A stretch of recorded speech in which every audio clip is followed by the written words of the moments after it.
محمود احمد شیخ عرف محمود کاتب ممبئی کے ایک مشہور کیلیگرافر ہیں۔ آپ نے 25 سال پہلے اپنے والد کے نقش قدم پر چلتے ہوئے قرآن مقدس کی کتابت کرنے کی شروعات کی۔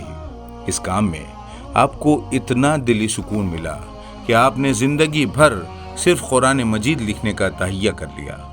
اللہ کی کتاب سے اس والہانہ محبت کو خود باری تعالیٰ نے اس طرح پسند فرمایا کہ پچھلے 25 برسوں سے مسلسل قرآن کریم لکھنے کا کام آپ سے لے رہا ہے۔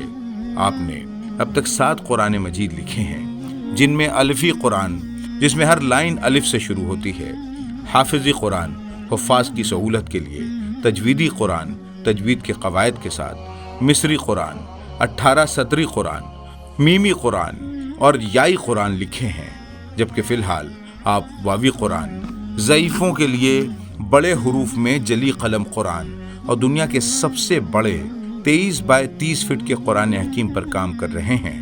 قرآن مجید کے ایسے عاشق کی پوری کہانی سننے کے لیے وائس آف اردو چینل کو سبسکرائب کریں اور تفصیلی رپورٹ دیکھیں۔